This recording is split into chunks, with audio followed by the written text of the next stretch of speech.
The autumn wind is a pirate, blustering in from sea. With a rollicking song, he sweeps along, swaggering boisterously. His face is weather-beaten. He wears a hooded sash, with a silver hat about his head, and a bristling black mustache. He growls as he storms the country, a villain big and bold. And the trees all shake and quiver and quake as he robs them of their gold. The autumn wind is a raider, pillaging just for fun. He'll knock you round and upside down and laugh when he's conquered and won. Raider Nation, Tyree Wilson has been massively underperforming during training camp and preseason, which leads me to believe that he could be on the move sooner rather than later.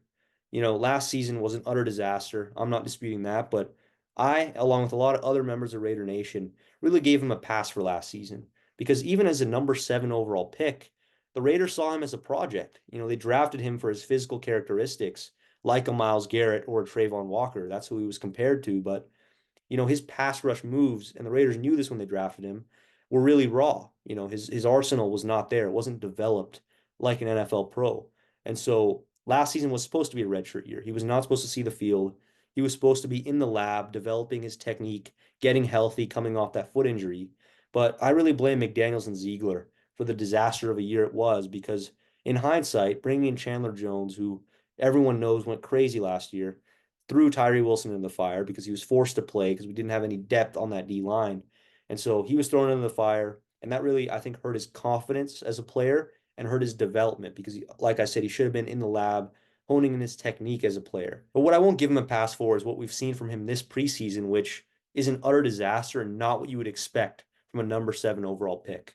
He's shown no explosiveness as a pass rusher. And everything that Max Crosby has, whether it's a cross chop, a spin move, hand fighting, or counter punches, Tyree has none of that. All he's got in his arsenal is that bull rush move, which in the modern day NFL, when you're going up against these mammoth offensive tackles, that just doesn't work. You're not going to get to the quarterback in the right amount of time. And so, there was one play. I'm going to play a lot of these clips up here of his tape against the Dallas Cowboys, but there was a play that stood out amongst the rest, and that was he completely lost containment against Trey Lance. It was a read option play where his assignment was to have outside leverage on Lance, not let him roll out of the pocket. And he completely lost his assignment. He lost his containment, and he just looked completely lost out there. He doesn't look like an NFL pro, even amongst third stringers. He just didn't look like he belonged on the field. And so if you're Tom Telesco, right, you have 2 bookends already. You have Malcolm Koonce and Max Crosby. Koonce, you're going to have to pay north of $20 million after this season. But if you already have your bookends and you didn't even draft Tyree Wilson, you're not tied to him as a player, I think it's high time you cut your losses and recoup some of the assets that you drafted Tyree with. Time and time again, we've seen these bust draft picks, whether it be a Cleveland Ferrell, who I was pounding the table for to, trade when you have the chance, when his value is still high, and recoup something for him, recoup some sort of asset in return for him.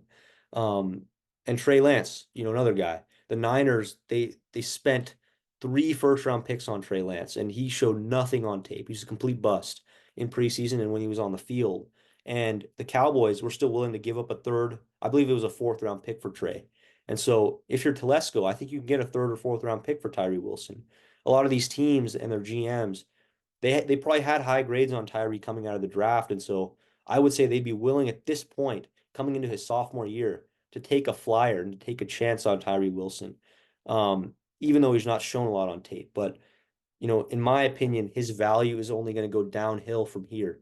This is as high as his value is going to be in the NFL. You're not going to be able to get a 3rd-round pick after the season for Tyree.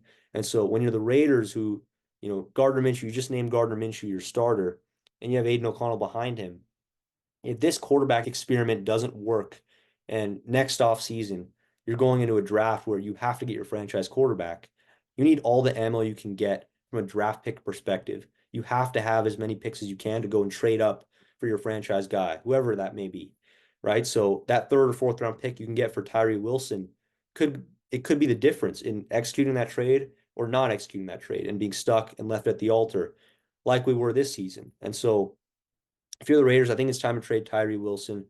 From a financial perspective, we have the salary cap space. We'd have to eat a little bit of dead money, but I think we have the space to go and do this move.